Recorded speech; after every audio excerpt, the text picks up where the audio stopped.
de nuevo, bienvenidos a Gabinete en la Sombra. Vamos a retomar el tema del nearshoring.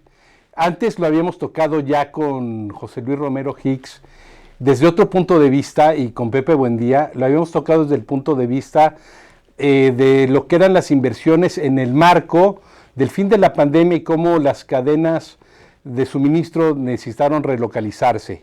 Y evidentemente pues México es uno de los sitios más importantes donde esta oportunidad histórica está ocurriendo, y precisamente hablamos en ese día cuando Tesla y por supuesto Elon Musk en el municipio de Cadereyta en Nuevo León estaba por anunciar la inversión que vemos que de entrada pues van a ser la friolera de 10,000 millones de dólares. Dice ahora el Banco Interamericano de Desarrollo que no solamente México, sino la región latinoamericana y el Caribe pueden incluso llegar a los 100,000 millones de dólares en inversión. Muchos empresarios mexicanos han dicho que para que esto se geometrice o se incremente las posibilidades de esta inversión, tanto en puertos como en infraestructura, como en varios temas, el Estado tiene que tener una política concreta para llegar al máximo aprovechamiento. Y precisamente, pues es una oportunidad única, ya lo dijo así el secretario de Hacienda, la secretaria de Economía, Raquel Buenrostro, también ha conminado a que los empresarios mexicanos hagan estrategias específicas para poder aprovechar más el nearshoring o el friendly shoring, también como le dicen, compartir entre cuates, compartir de amigos, compartir la cercanía. Y también es importante que observemos lo que está pasando en el Caribe, porque también para el Caribe, por la cercanía que tienen con los Estados Unidos, por cierto, Brasil y Colombia son países que pueden aprovechar esto, Colombia por el Tratado de Libre Comercio que tiene con Estados Unidos y por supuesto Brasil, pero también el Caribe, y el Caribe principalmente, pues Cuba, pues por su situación jurídica, política, económica, pues no puede hacerlo, Haití por sus niveles de pobreza no lo puede hacer, Puerto Rico es parte de los Estados Unidos, de alguna manera, Estado asociado, y República Dominicana, quien puede aprovecharlo mucho, que por cierto, tiene un flujo migratorio de los Estados Unidos muy importante.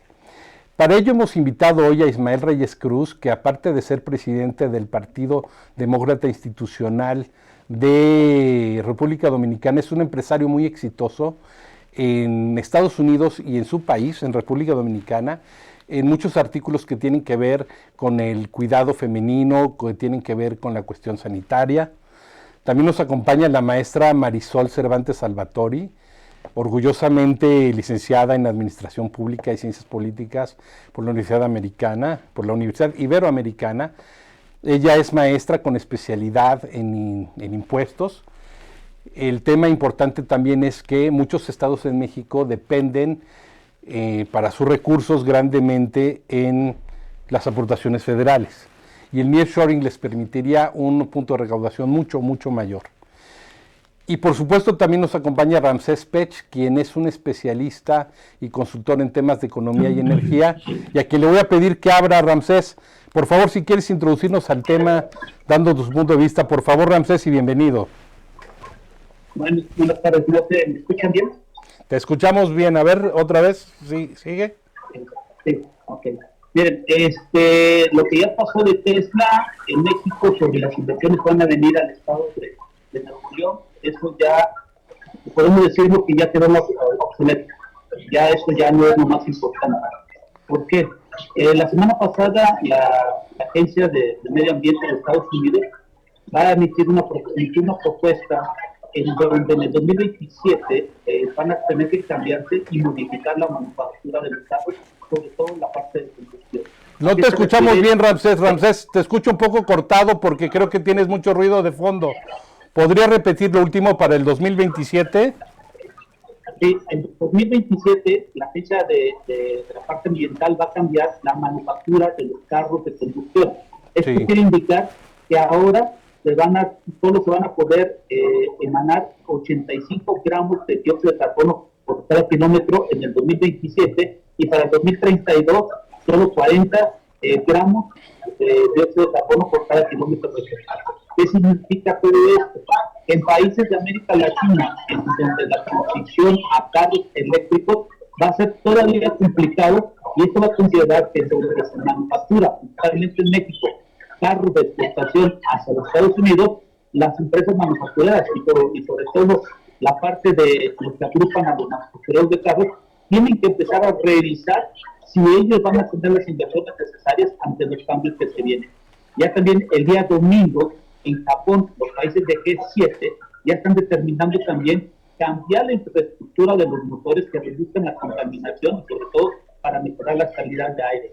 Por lo tanto, Tesla es parte importante de lo que viene en México, pero más importante es que viene un cambio y sobre todo en la manufactura de los motores. Y ya por último, para contestar, toda la gente argumenta que va a haber un cambio rápido de carros eléctricos en el mundo y esto no va a ser así. El cambio generacional de carros eléctricos con cero contaminación, sobre todo en este punto de vista, va a ser en el mundo en el año 2080-2100. Es decir, hasta el siglo XXII vamos a tener ya una transición total, ya no vamos a tener carros de combustión.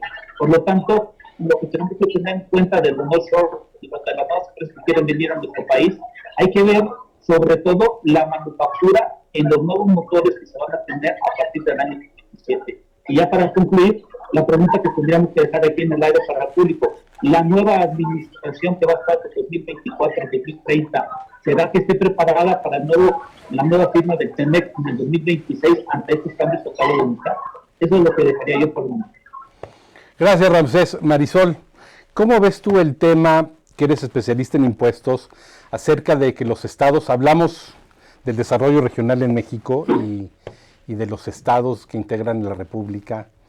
¿Cómo ves que podrían recaudar más porque pues viven de las aportaciones federales? Sí, por supuesto, es muy importante, Mario. Primero, muchas gracias por la invitación al programa. Desde Te agradezco mucho y agradezco mucho a mis compañeros de estar compartiendo este foro con ustedes. Efectivamente, yo creo que aquí México tiene una oportunidad histórica para las 32 entidades de poder recaudar más. El nearshoring que estamos viendo y la captación de inversión extranjera directa puede tener muchas connotaciones. Vamos a ahorita abordar, si les parece bien, la fiscal. Sin embargo, tiene mucha capacidad de poder desarrollar económicamente cadenas de producción que no estamos viendo. Esta es una oportunidad histórica. Y agregar valor, ¿no? Por supuesto, agregar valor y agregar servicios, y esto en 10 años podemos ver que la calidad de vida del mexicano, usuario usuario y además de los que viven en donde las empresas se están estableciendo, pueden tener un incremento en el nivel de vida, porque inevitablemente veremos que estas transnacionales tendrán que proveer de servicios de salud, de alimentación, y viene una cadena de suministros que a lo mejor no estamos viendo. A mí me gustaría partir un poquito de la oportunidad histórica que tienen estas 32 entidades, sobre todo los estados del norte, de poder recaudar más. Hoy en día, ¿qué estamos viendo? Pues que el escenario es catastrófico, ¿no? Traemos el escenario catastrófico de los estados en donde apenas pueden ellos tener la capacidad propia de recaudar el 5% de lo que se gastan. Todo lo demás, un 80 y tantos por ciento, 82, 83%, viene de participaciones federales. Entonces, sí hay que decirlo con esa crudeza, los estados hoy en día hacen muy poco esfuerzo por recaudar. ¿Y por qué hacen muy poco esfuerzo por recaudar? Porque este pacto fiscal que ya lleva muchos años vigente no les ha dado los incentivos a los estados, ni políticos ni económicos, para hacer que puedan hacer un esfuerzo mayor por recaudar, ¿no? Estamos desafortunadamente ya sumergidos en una cultura del paternalismo, en donde para los estados ha sido mucho más fácil extender la mano y decir, bueno, pues a lo mejor me podría ir mejor, pero como ya tengo participaciones federales, pues me acoto a lo que la federación me da. Entonces yo creo que esto es una oportunidad histórica, porque ahorita, dándole por supuesto el uso de la voz a mis compañeros, me gustaría ahondar en cuáles son los impuestos locales que podrían verse directamente incrementados, y que podrían además los gobiernos estatales hacer uso de esta recaudación inmediatamente si es que se aprovecha esta oportunidad histórica del nearshoring, sobre todo en los estados del norte del país. Oye, Ismael, bueno, ya nos ha dado un panorama Ramsés Pech, nos ha dado un panorama de cómo está el tema en lo que tiene que ver con inversiones que van a influir en el medio ambiente, en la cuestión que nos preocupa en todos los lugares del planeta sobre el cambio climático.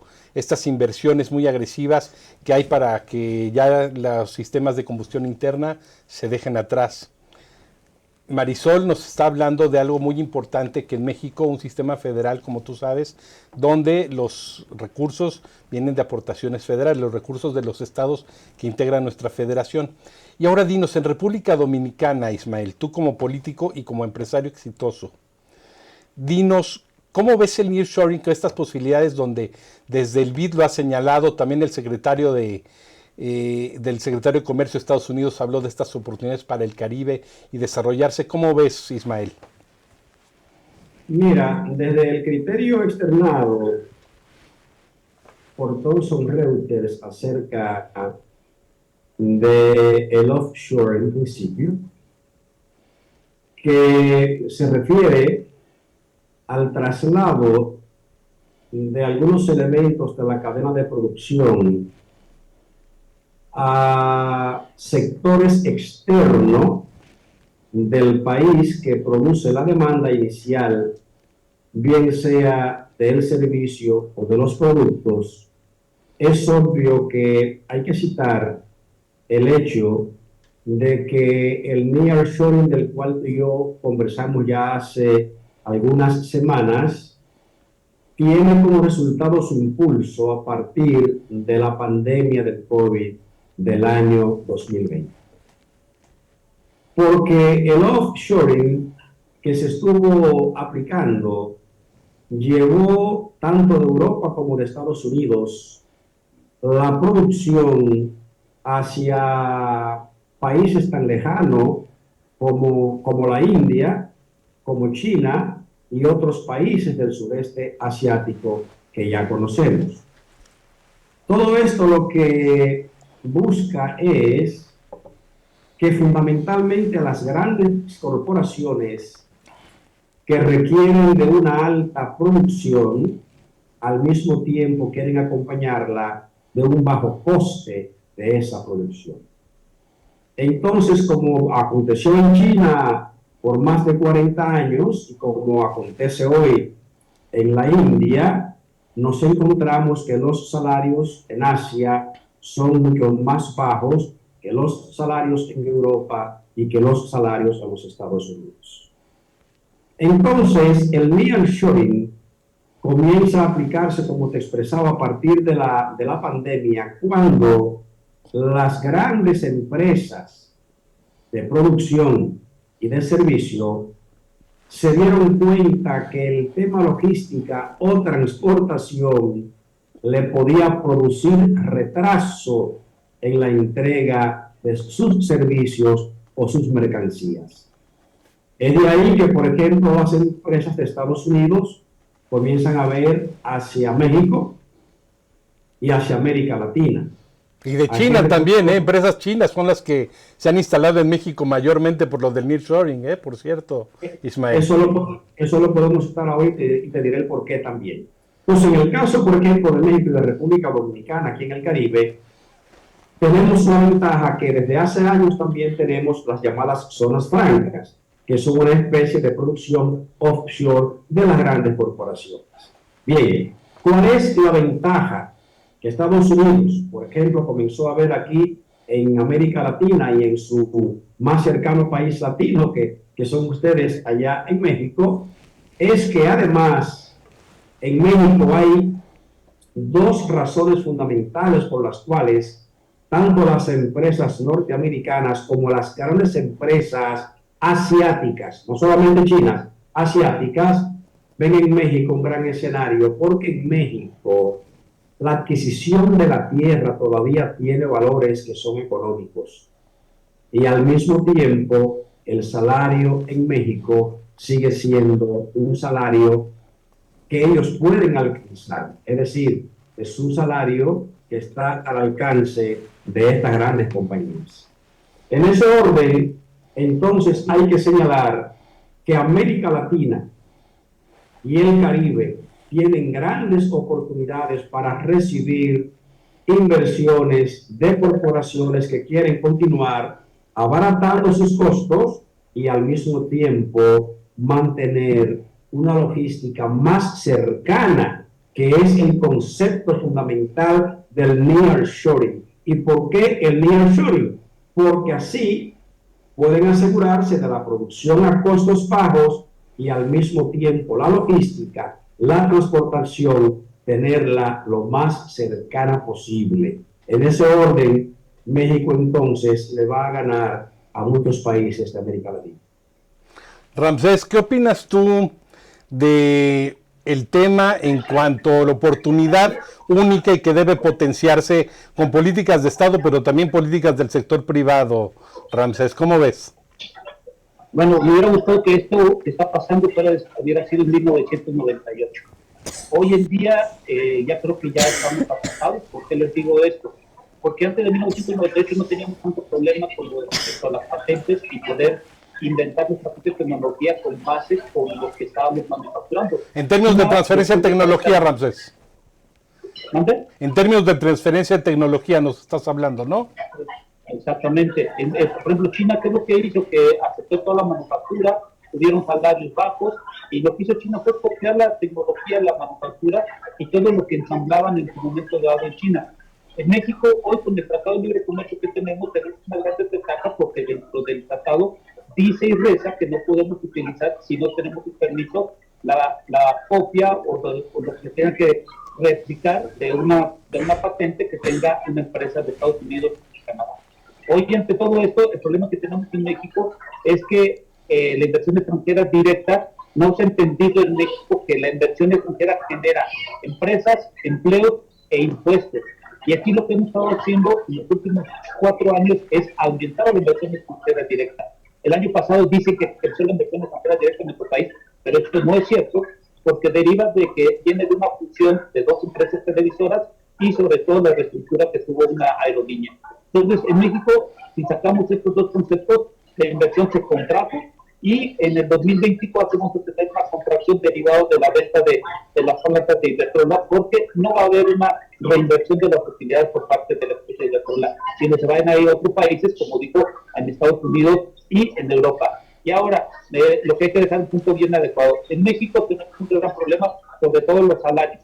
Los que están inscritos en el Seguro Social, de acuerdo a unas estadísticas que realizamos, de 10 personas que están inscritas en el salario en el Seguro Social, ganan entre 6 a 7 personas, no más de 2 salarios mínimos. Aquí la pregunta es, cuando lleguen a nuestro país, y si vamos a estar bajo tratado de libre comercio, a las personas que vayan a contratar en la manufactura o lo que se vaya a realizar, les van a pagar de acuerdo al mismo salario que están en Estados Unidos, porque eso es lo que hemos discutido en los últimos años. Ya hemos visto las disputas que se han tenido en la manufactura en cuanto al ensamblado de carros. Entonces, aquí la pregunta es, hay muchas aristas todavía, y sobre todo me hubiera gustado, como vuelvo a repetir, como estamos haciendo esta plática, que hubiéramos tenido la oportunidad que hubiera sucedido en 1998.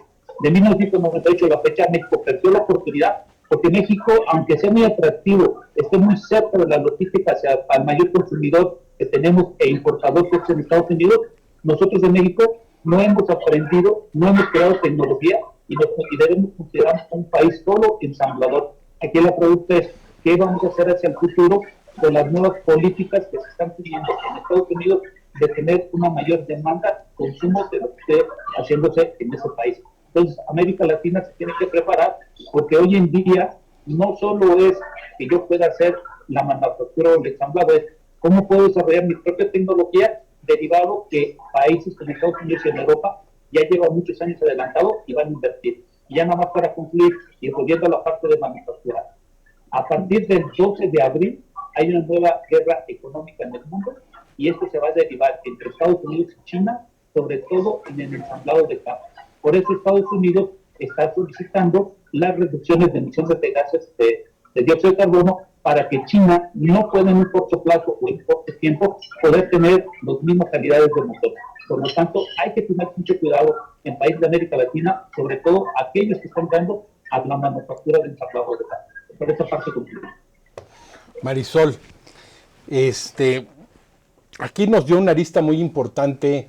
Vuelve a insistir en el tema porque es experto en energía, Ramsés, sí, de los motores, las energías limpias y sobre todo la guerra comercial de China con Estados Unidos, donde uno de los flancos importantes es el del medio ambiente y precisamente evitar los sistemas de combustión. Y también nos comentaba Ramsés de un punto muy importante, básico, que era el incremento de estos impuestos. ¿Cómo ves tú, para que sigas ahondando en ese tema del incremento de los impuestos? Sí, por supuesto. Me pareció muy interesante además el punto de vista del tema de los salarios, porque a mí me gustaría un poquito, sin ponerme muy técnica, comentar que en promedio, en cada una de las entidades del país, hay 17 impuestos más o menos que potencialmente pueden recaudar según cada ley de ingresos de los estados. El primero por excelencia es el impuesto sobre nómina. Y vamos a hacer una multiplicación muy rápida, ¿no? El impuesto sobre nómina en casi todos los estados va al 3%. Y se calcula con unos conceptos que están grabados muy específicamente, que son sueldos y salarios, por supuesto, vales de despensa, aguinaldos, primas vacacionales, por poner a lo mejor las más comunes, ¿no? Todo esto da una suma y se multiplica por 3%, y esto es el monto que los estados, los patrones le tienen que pagar a los estados por impuesto sobre nómina. Insisto, el impuesto sobre nómina es el impuesto por excelencia que tienen como ingreso propio los estados.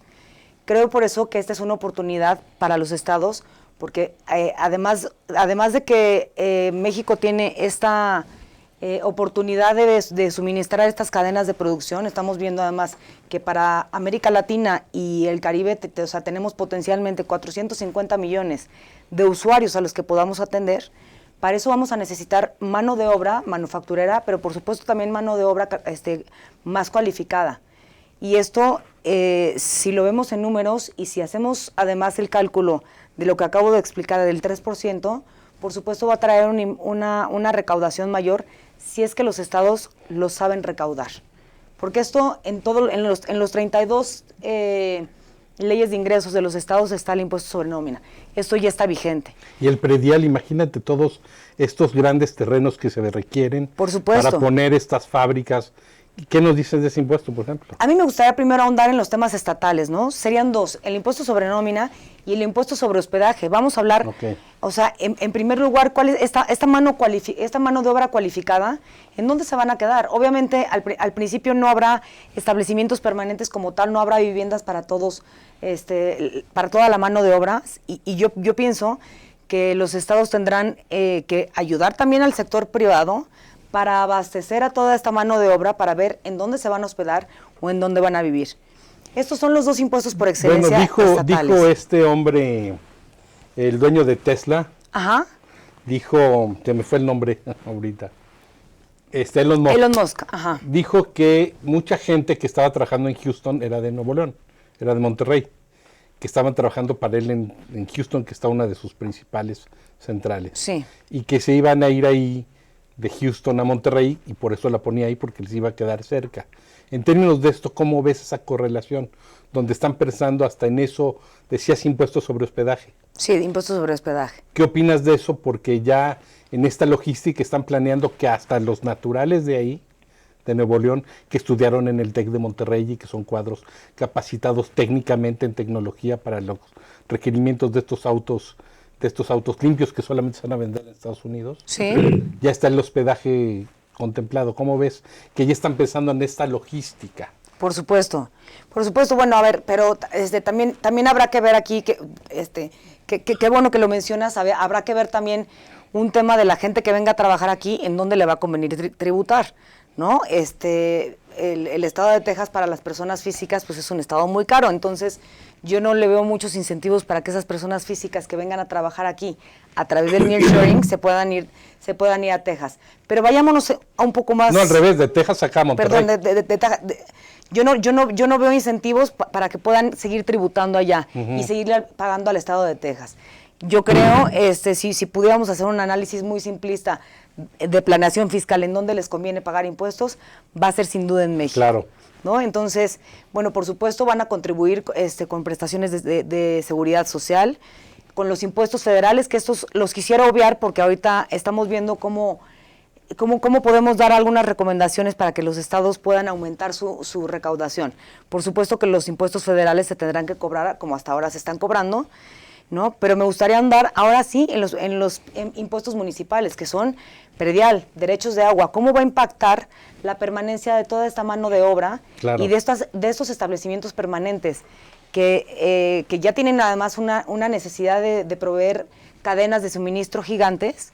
¿Cómo va a impactar esto en los servicios municipales, que por excelencia son el predial y el agua, ¿no? Por supuesto, ahí también los municipios se verán en una disyuntiva de cómo satisfacer las necesidades municipales, ¿no? Recolección de basura, bacheo, topes. Por eso comentábamos al principio que es la oportunidad histórica que hay de recomponer ese llamado pacto fiscal, que en teoría es descentralizado, pero cuando lo vemos en la práctica es totalmente centralizado. Entonces también es una oportunidad para la Federación de darles más facultades a los estados y a los municipios para que no solo puedan cobrar más impuestos, sino para que puedan hacer también uso de ellos de acuerdo a la demanda de servicios que ellos mismos están observando a través del establecimiento de estas empresas que ya hemos mencionado. Bueno, muy interesante el tema que nos comenta Marisol, de incluso la recaudación a nivel municipal, pero nos vamos a un pequeño corte y regresamos. No se vayan, continuamos en un momento más. Ahorita nos vemos.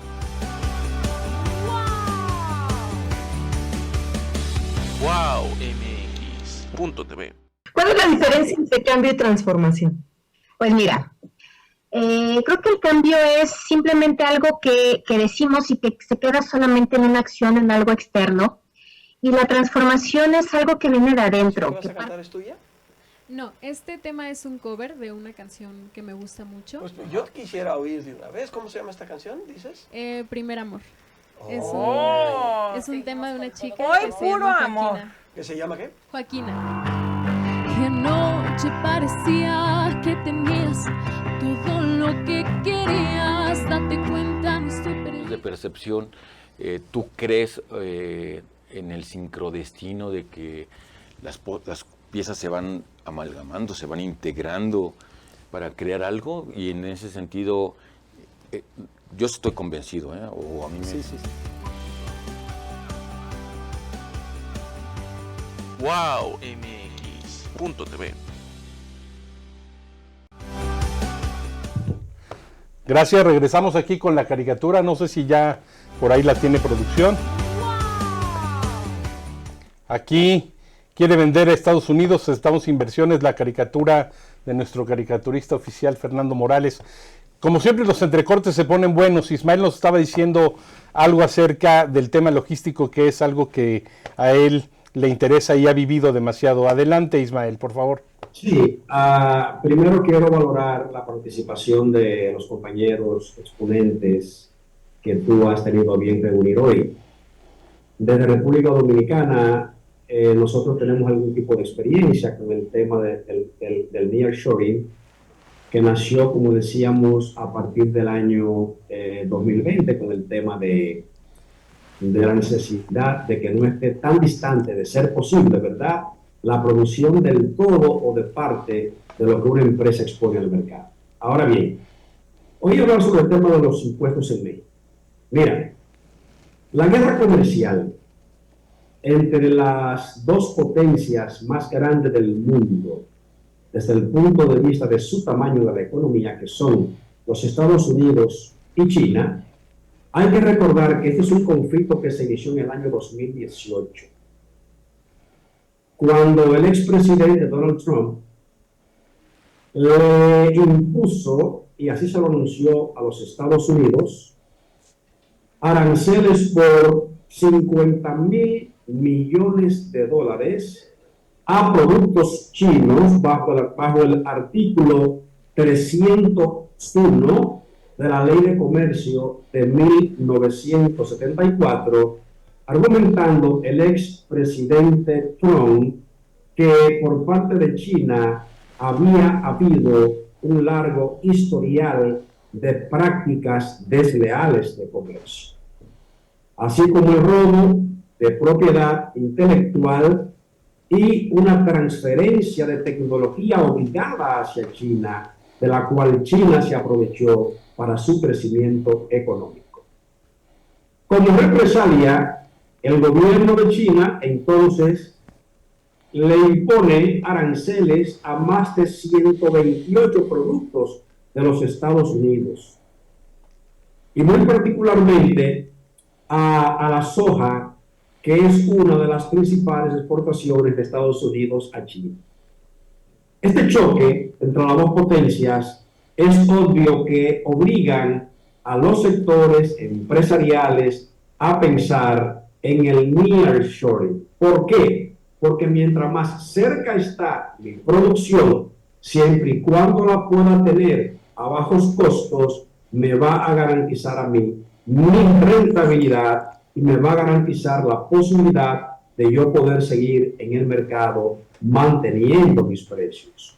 Por eso quiero ratificar que el nearshoring le queda por delante un gran futuro, independientemente de que los estados, en particular, sea México, sea República Dominicana o cualquier otra nación, continúen, porque tendrán que seguir haciéndolo aplicando sus impuestos nacionales. Pero la llamada inversión extranjera en sentido global va a aumentar en nuestros mercados como resultado de la facilidad al acceso a nuestros países que tienen los capitales para invertir en tecnología, para invertir en adiestramiento de personal que les puedan servir para las plantas y las fábricas que puedan tener en nuestras naciones. Y ahí está el caso del señor Musk, que está ahora mismo estableciéndose en México con una planta de Tesla con una inversión por encima de los $10,000 millones de dólares. Esto obviamente tiene un impacto en el trabajo y tiene un impacto en las finanzas de México. Ramsés, hay dos temas en los que me gustaría que problematizaras brevemente. Uno de ellos es nearshoring para el centro sureste del país, como lo dijo también algún premio Nobel de Economía hace unas semanas, de que también el nearshoring debía de extenderse hacia la parte más pobre de la nación mexicana, centro y sur, por un lado. Y por el otro, que problematices un tema importante. Se supone que Brasil y México serían los más beneficiados por el nearshoring, pero China es el principal socio comercial de Brasil. Hace unos días estuvo Lula con el premier chino, y a lo cual Estados Unidos, por cierto, protestó. En el marco, sabemos, de esta guerra comercial. ¿Cómo ves estos dos puntos, Ramsés Pech? El primer punto de envío, y sobre todo en la zona centro-sur. El inconveniente que tenemos es que en estas zonas hasta apenas vamos a tener una parte de infraestructura que podemos decir que podemos tener una micrologística. Ya vemos que tenemos lo del transísmico que vamos a tener si se termina en este proceso o cuando llegue a terminar. Vamos a tener una relación y una cercanía. El problema del envío en la zona centro-sur es la capacidad de los municipios y de los estados a reaccionar para poder cumplir con todos los servicios y sobre todo las demandas que se van a tener por parte de una nueva generación de mercado que se llaman escuelas, educación y todo lo que hemos visto. En México ya lo hemos visto por excelencia. Cuando está la industria de hidrocarburos que hemos visto, por ejemplo, en los estados de Costa Rica, Coatzacoalcos, propio Villahermosa, Ciudad del Carmen, empieza una industria a generar una demanda alta de servicios, incrementa la carestía y por eso conlleva a que exista una mayor cantidad de recaudación de impuestos. Pero la pregunta es, ¿esos impuestos que se van a recolectar van a ayudar a cubrir la totalidad de los servicios o vamos a tener un problema que se tiene no solo en México, sino en América Latina, que es la parte de... Repite lo último, Ramsés, que no te escuché bien, por favor. Que no sabemos si los países, como en América Latina hemos visto, todos los impuestos que se recauden se van a utilizar precisamente para poder cubrir toda esa demanda de servicios. Ahora, referente a lo que tú me dices de China y Brasil. lo que vemos de Brasil, bueno, hay que recordar algo muy importante. Hoy en día las ideologías no existen. Eso es un tabú que se quedó plasmado en ciertos momentos, pero ya una ideología de un país que diga que es comunista, socialista, China yo no nombro que es un país camaleónico que se adapta a las condiciones del mercado. Claro. Y esto lo vamos a ver en países que también en América Latina lo van a hacer. En México el problema es que todavía seguimos pensando en ideologías estáticas y no estamos observando que el dinero no conoce ideologías, lo que conoce es quién lo va a usar, cómo lo vas a usar, y es de todos los países de América Latina. Yo creo que tendremos que estar observando cómo vamos a regular esas inversiones extranjeras directas que tengan un fin para poder tener un crecimiento, sobre todo primero de un desarrollo económico y después de un crecimiento. En América Latina yo creo que el problema que tenemos es que primero queremos el crecimiento y después el desarrollo económico, y el desarrollo económico me baso a la regionalización de la población, sobre todo que tenga una mejor economía, y en ese sentido, vuelvo a tu pregunta, lo veo complicado la zona centro-sur, derivado de toda la experiencia que industrias como la de hidrocarburos ha generado problemas, y te digo un ejemplo muy real hoy en día, es donde se construye la refinería de Dos Bocas. Anteriormente habían rentas de casas de 5,000 pesos, que es más o menos $250, y hoy hay casas que están costando entre 10,000 y 1,500 dólares. Imagínate cuando la gente se vaya, pues se termina la hora, ¿cómo va a quedar esa economía en el país? Por eso que tenemos que quedar. Marisol, aquí y un poco también que comentes y a manera de conclusión también de tu parte, lo que nos dice Ramsés Pech es esta recaudación de los estados se va a traducir en mejores servicios o en los servicios y en la infraestructura que se requiere para el nearshoring, porque tú que eres especialista, ¿los etiquetarías? ¿Qué harías para que no se fueran esta recaudación por otro lado? Yo creo que es muy buena pregunta y desde mi punto de vista ahí es justo el énfasis que hacíamos desde el principio, darle autonomía a los gobiernos locales y a los gobiernos estatales, porque no hay que perder de vista además que son los gobiernos que tienen más cercanía con la gente y son además los que van viendo la demanda real. A mí me parece que durante muchos años hemos estado acostumbrados a que desde la federación se etiquetan todos los presupuestos. Sin embargo, nadie como los gobiernos locales y estatales tienen tan de cerca las necesidades de quienes están ahí. Me gustaría también hacer hincapié, porque se hablaba de un tema muy importante de logística. Yo creo que no deberíamos de confiarnos, porque México además tiene una ventaja geográfica. Eso es, sin duda, ya es una ventaja que la damos por hecho. Pero ¿qué es aquí a lo que tendríamos que instar nosotros a las autoridades gubernamentales? A dar un panorama aduanero, fiscal y legal que le dé certidumbre también a esta inversión extranjera que se va a captar.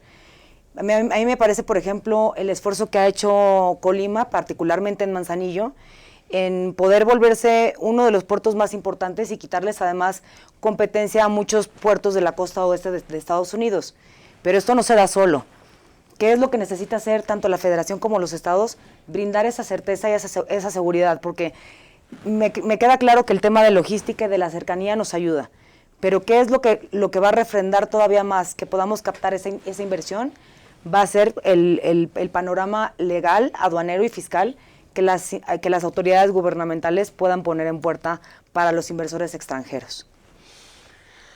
Mira lo que nos dice Marisol, Ismael, en términos de la certidumbre, que es un elemento importante, fundamental para la empresa y la inversión. Y el otro tema, el aduanero, que también es una cuestión básica en términos de recaudación. Pero ahora sí, también, Ismael, a manera de conclusión, para el desarrollo y en términos de las plataformas políticas de la región latinoamericana y del Caribe, tú que estás también muy metido en el tema de la política y que estás cerca de los comicios que se acercan en tu país y el año que entra de los que se acercarán en México, este elemento de plataforma de discusión, de debate, cómo hacer las políticas de Estado, las denominadas siempre políticas públicas, para que se aproveche el nearshoring. ¿Cómo ves? Y a manera de conclusión de tu parte, por favor, Ismael. Mira, te puedo decir de manera concluyente. En primer lugar, tenemos que entender que el capital va siempre a acudir donde hay mayor rentabilidad. Por tanto, el proceso de externalización de las empresas que transfieren una parte o el total de su producción a terceros países, lo van a hacer siempre y cuando vean que hay conveniencia para poder hacerlo. La ventaja de México, por ejemplo, y de República Dominicana también es que tenemos tratado de libre comercio con los Estados Unidos. Al tener tratado de libre comercio quiere decir que las mercancías producidas en México o en República Dominicana traspasan las fronteras de Estados Unidos sin ningún tipo de impuesto, sin ningún tipo de costo para poder entrar la mercancía. En ese orden, lo que va a ser importante es que los países de América Latina entiendan que la apertura al comercio internacional, la posibilidad de mercadear a través de las fronteras sin que hayan altos impuestos o sin que hayan impuestos que sean gravosos, es lo que va a llamar el interés de las empresas que, cuando hacen una externalización de la producción, invirtiendo en un tercer país, lo que están buscando es bajar los costes de producción para mantener su rentabilidad. La parte offshore se va a mantener siempre. Ahora bien, el nearshoring presenta la ventaja de la logística, vuelvo a repetirles, en el sentido de que será siempre mejor tener un embarque en México y no en China y no en India. ¿Por qué? Porque con transporte terrestre vas a pasar varios estados mexicanos y ya va a estar en Estados Unidos. Mientras que un barco que esté navegando desde Asia a América siempre va a representar un determinado riesgo. Por tanto, sigo creyendo que el nearshoring tendrá mucho éxito en los próximos años en los países de América Latina para servir como espacios físicos de producción de las grandes corporaciones internacionales. Y como plataformas políticas, el otro punto que te preguntaba, Ismael, para los candidatos de distintas latitudes y candidatas de América Latina y el Caribe, ¿va a ser un elemento importante de discusión? Recuerdo que fue el presidente Fernández, Leonel Fernández de República Dominicana, quien después de Balaguer inicia importantes procesos de apertura para Dominicana. Yo creo que cualquier candidato va a tener que retomar estos puntos como plataformas, ¿no? En nuestro caso tenemos la ventaja de que nosotros desde Ronald Reagan nos acogimos a un tratado con los Estados Unidos. Solo tenemos 2 millones de dominicanos que viven en los Estados Unidos, en toda la costa este, con una gran concentración en Nueva York. Entonces, ese contacto de nosotros con Estados Unidos es prácticamente como en ustedes, guardando la distancia de los tamaños entre México y la República Dominicana. Entonces, nosotros entendemos que la clase política tendrá que continuar siempre negociando con los Estados Unidos, que además es el principal socio comercial de la República Dominicana. El año próximo habrá elecciones en República Dominicana y bien sea que repita el actual presidente Luis Abinader, que tiene algunas posibilidades, o bien sea que lo derrote el expresidente Fernández, que fue ya 3 veces presidente de la República y que está compitiendo muy cercanamente ahora con el presidente actual, el uno o el otro tendrán siempre que respetar el comercio con los Estados Unidos. Ramsés, a manera de conclusión y tomando en cuenta lo que han comentado Marisol e Ismael Reyes Cruz, por favor, Ramsés. Bueno, existe una buena oportunidad de que se muevan ciertos plantas manufactureras. La pregunta aquí, ¿cuáles son las políticas públicas? Y sobre todo, ¿cuál es el plan de cada uno de los países de América Latina? Porque recuerden que la demanda, dependiendo del producto, es momentánea.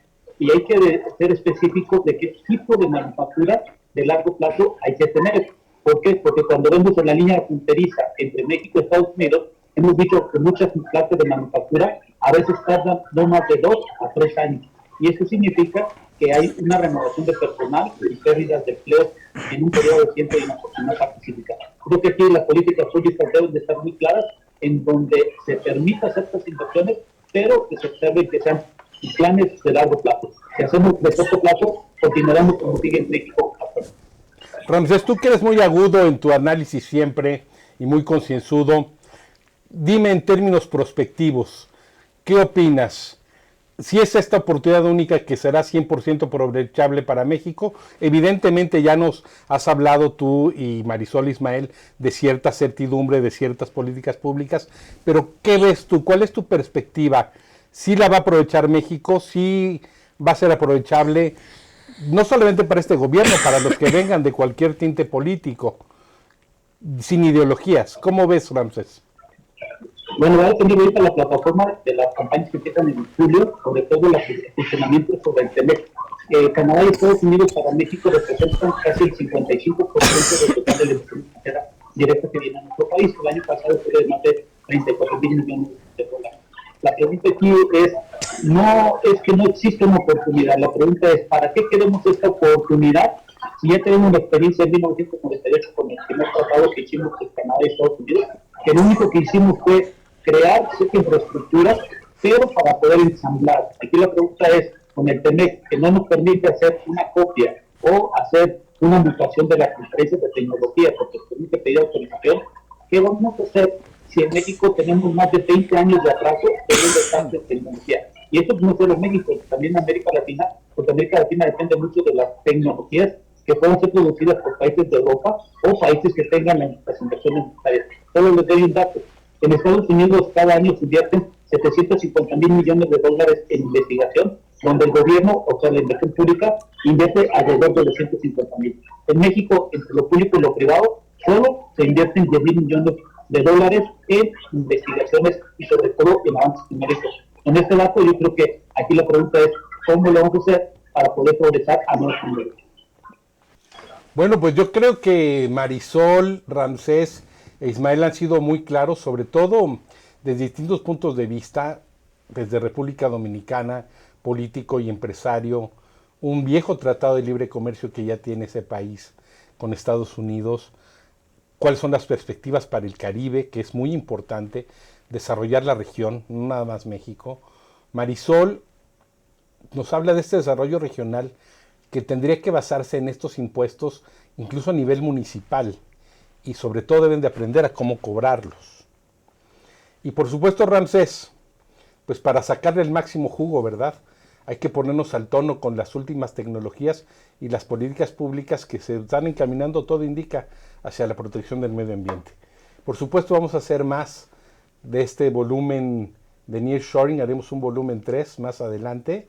Yo quiero agradecerles mucho a Marisol Cervantes Salvatori, quiero agradecerle mucho a Ismael Reyes Cruz y quiero agradecerle mucho a Ramsés Pech, que nos hayan convidado de su experiencia y sapiencia, la cual no es poca, por cierto, y sobre todo ustedes que nos acompañaron.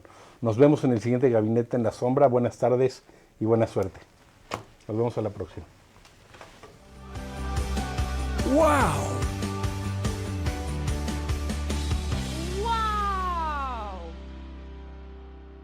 Wow. MX.tv